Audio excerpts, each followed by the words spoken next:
All of the anxious sighing, longing, and hoping of their hearts is directed to the time when some day they would like to deal with us heathen as they dealt with the heathen in Persia at the time of Esther.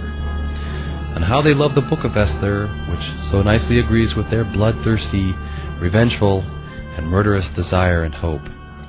The sun never did shine on a more bloodthirsty and revengeful people as they, who imagine to be the people of God, and who desire to and think they must murder and crush the heathen. And the foremost undertaking which they expect of their Messiah is that he should slay and murder the whole world with the sword, as they at first demonstrated against us Christians, and would like to do now, if they only could, have also tried it often and have been repeatedly struck on their snouts. Therefore know, my dear Christians, that next to the devil you have no more bitter, more poisonous, more vehement an enemy than a real Jew who earnestly desires to be a Jew. Should someone think I am saying too much? I am saying much too little, for I see in their writings how they curse us Goyim and wish us all evil in their schools and prayers. They rob us of our money through usury, and wherever they are able, they play us all manner of mean tricks.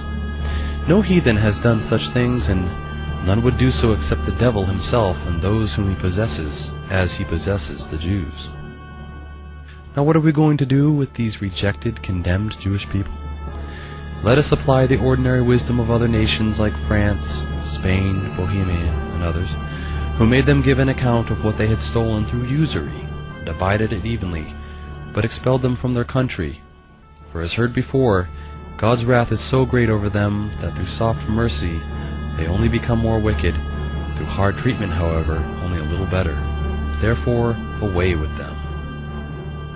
Maybe mild-hearted and gentle Christians will believe that I am too rigorous and drastic against the poor, afflicted Jews, believing that I ridicule them and treat them with much sarcasm. By my word, I am far too weak to be able to ridicule such a satanic brood. I would fain to do so, but they are far greater adepts at mockery than I, and possess a God who is master in this art. It is the evil one himself. Even with no further evidence in the Old Testament, I would maintain, and no person on earth could alter my opinion, that the Jews, as they are today, are veritably a mixture of all the depraved and malevolent knaves of the whole world over, who have then been dispersed in all countries, similarly to the Tartars, Gypsies, and such folk.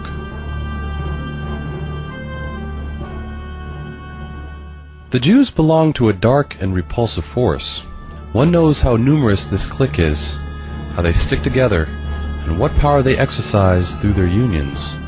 They are a nation of rascals and deceivers.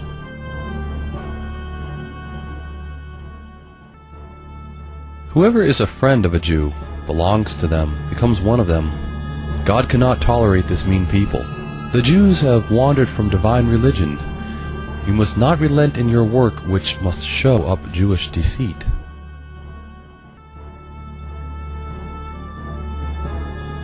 The Jew has never had an art of his own, hence never alive of art-enabling import. So long as the separate art of music had a real organic life need in it, down to the epochs of Mozart and Beethoven, there was nowhere to be found a Jew composer. It was utterly impossible for an element quite foreign to that living organism to take a part in the formative stages of that life. Only when a body's inner death is manifest do outside elements win the power of judgment in it, yet merely to destroy it. On one thing I am clear, that is the influence which the Jews have gained upon our mental life, as displayed in the deflection and falsification of our highest cultural tendencies. Whether the downfall of our culture can be arrested by a violent rejection of the destructive alien element, I am unable to decide, since that would require forces with whose existence I am unacquainted.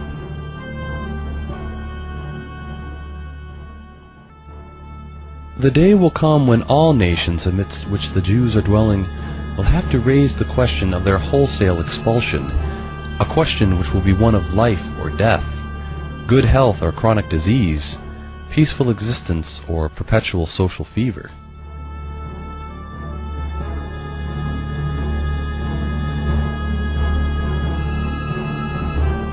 This movement among the Jews is not new. From the days of Spartacus Weishaupt To those of Karl Marx, and down to Trotsky from Russia, Bela Kun from Hungary, Rosa Luxemburg from Germany, and Emma Goldman from the United States, this worldwide conspiracy for the overthrow of civilization and for the reconstruction of society on the basis of arrested development, of envious malevolence, and of impossible equality has been steadily growing. It has been the mainspring of every subversive movement during the 19th century, and now at last this band of extraordinary personalities from the underworlds of the great cities of Europe and America have gripped the Russian people by the hair of their heads and have become practically the undisputed masters of the enormous empire. There is no need to exaggerate the part played in the creating of Bolshevism and in the actual bringing about of the Russian Revolution by these international and, for the most part, atheistic Jews. The majority of the leading figures are Jews. Moreover, the principal inspiration and driving power comes from the Jewish leaders. In the Soviet institutions, the predominance of Jews is even more astounding, and the prominent, if not the principal part, in the system of terrorism applied by the extraordinary commissions for combating counter-revolution has been taken by Jews, and in some notable cases by Jewesses. The same evil prominence was obtained by Jews in the brief period of terror during which Bela Kun ruled in Hungary.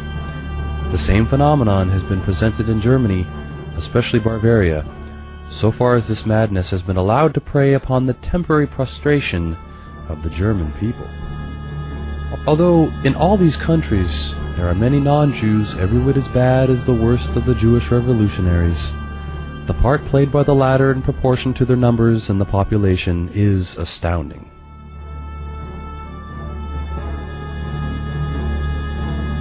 A Jew cannot be a true patriot. He is something different, like a bad insect. He must be kept apart, out of a place where he can do mischief. The Jews are responsible for Bolshevism in Russia, and Germany too. I was far too indulgent with them during my reign, and I bitterly regret the favors I showed the prominent Jewish bankers.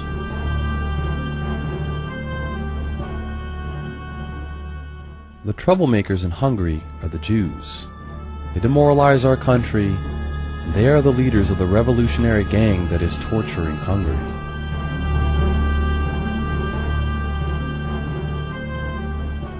Those Jewish Marxists who join up in the international Marxist organizations, adding their might to the creation of an international culture of the working class movement, are continuing the best traditions of Jewry.